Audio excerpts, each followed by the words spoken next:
तो आज हम एक्सरसाइज करेंगे, इसका नाम है पैक डेक फ्लाई और ये एक्सरसाइज हमारी चेस्ट के लिए और ये बहुत से लोगों की फेवरेट एक्सरसाइज भी है और कुछ अच्छी रीजन की वजह से ये फेवरेट एक्सरसाइज है क्योंकि ये करने में मज़ा आता है और इसके रिजल्ट्स भी काफ़ी अच्छे हैं। इस एक्सरसाइज को परफॉर्म करने के लिए हमें चाहिए होगी एक ये पैक डेक मशीन।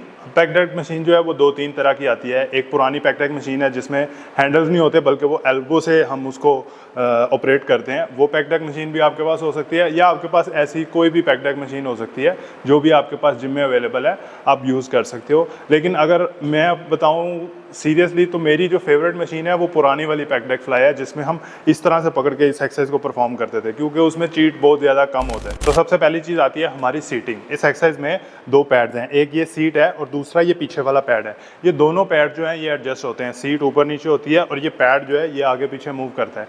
आप इसको अपनी हाइट के अकॉर्डिंग एडजस्ट कर सकते हो। नेक्स्ट चीज़ आती है ये हैंडल्स। ये जो हैंडल्स हैं ये भी एडजस्टेबल है, यानी ये इस तरह से भी मूव करते हैं।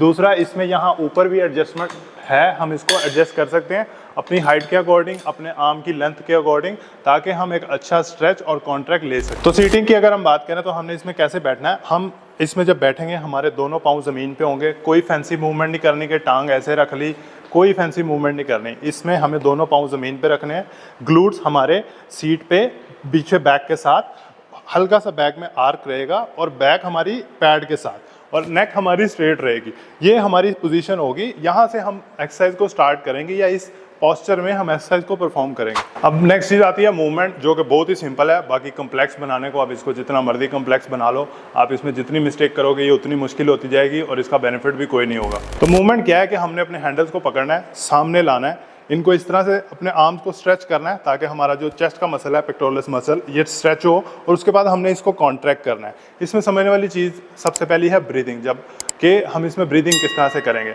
हम जब इसको स्ट्रेच करेंगे हम ब्रीद इन करेंगे बाहर आते वक्त, या इसको कॉन्ट्रैक्ट करते वक्त हम ब्रीद आउट करेंगे कुछ इस तरह से।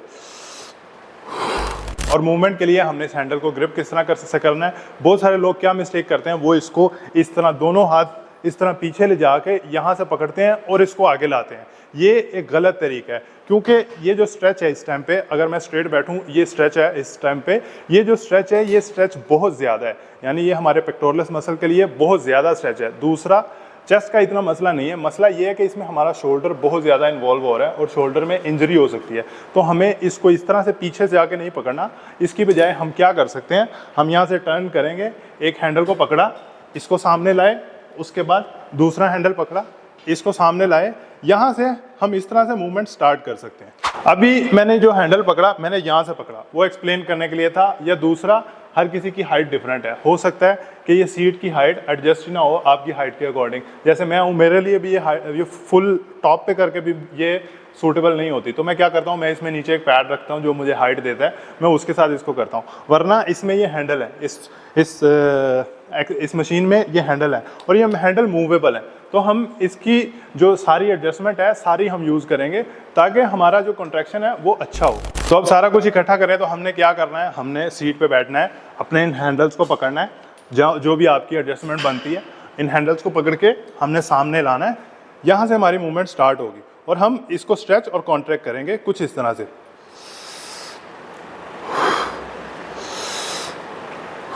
तो अब बात करते हैं इस एक्सरसाइज की मिस्टेक्स की। सबसे पहली मिस्टेक, सीटिंग की मिस्टेक। अगर आपकी सीट प्रॉपरली एडजस्ट नहीं होगी तो क्या होगा कि आपका जो आर्म है वो या तो ऊपर हो जाएगा या नीचे हो जाएगा। तो अगर आपका आर्म ऊपर या नीचे चला जाएगा, उससे क्या मसला होगा, उससे मसला ये होगा कि आपके शोल्डर में इंजरी का चांस बढ़ जाएगा, आपका शोल्डर ज़्यादा स्ट्रेच होगा एज़ कम्पेयर टू आपकी चेस्ट। तो ये एक्सरसाइज हम चेस्ट के लिए कर रहे हैं, ना कि अपने शोल्डर को इंजर करने के लिए। सेकंड मिस्टेक आती है, लोग इसमें करते हैं फैंसी मूवमेंट, जो मैंने स्टार्ट में बताई आपको पोस्चर में, वो टांग पे टांग रख के करते हैं, ये टांगे स्ट्रेट करके करते हैं। उसमें होता क्या है, एक तो वो देखने में तो चलो अच्छी लगती है, लेकिन फंक्शन पे फ़र्क क्या पड़ता है, फंक्शन पे फ़र्क ये पड़ता है कि आपको एक स्टेबल पोजीशन नहीं मिलती। अगर आप लेग्स उठा लोगे तो अगर वेट ज़्यादा है तो आप लेग ड्राइव कैसे जनरेट करोगे, आप फोर्स कैसे जनरेट करोगे अगर आपके पाँवों पे सपोर्ट ही नहीं है। तो इसलिए मुझे लगता है कि हमें फैशन पे कम ध्यान देना चाहिए और फंक्शन पे ज़्यादा ध्यान देना चाहिए। तीसरी मिस्टेक आती है रेंज ऑफ मोशन की। रेंज ऑफ मोशन की मिस्टेक कैसे है कि हमने कहाँ से स्टार्ट करना और कहाँ ख़त्म करना है। अब लोग क्या करते हैं, जितना ये पीछे है लोग इतना ही पीछे जाते हैं। फॉर एग्जांपल यहाँ तक वो स्ट्रेच करते हैं और फिर आगे आते हैं। अगर आप यहाँ तक स्ट्रेच करोगे, इतना स्ट्रेच करने की ज़रूरत नहीं है। हम अपनी बॉडी को एक ऐसी सिचुएशन में लेके जा रहे हैं जहाँ पे इंजरी हो सकती है, क्योंकि यहाँ पे हमारा आर्म या हमारा जो मसल है वो बहुत ज़्यादा वीक है, तो वो इतनी फोर्स नहीं जनरेट कर पाएगा कि हम इसको फिर से वापस आगे ले आएँ। ऐसा हर बार तो नहीं होगा, लेकिन अगर एक बार भी हुआ तो वो सफ़र करना पड़ेगा। इसलिए रेंज ऑफ मोशन कितना कि जब हमारा शोल्डर, हमारा एल्बो इनलाइन हो जाए, इससे ज़्यादा पीछे जाने की ज़रूरत नहीं है। नेक्स्ट मिस्टेक आती है हमारी एल्बो की, यानी जब लोग ये एक्सरसाइज परफॉर्म करते हैं वो ये भूल जाते हैं कि हमें इसमें एल्बो से भी काम लेना है।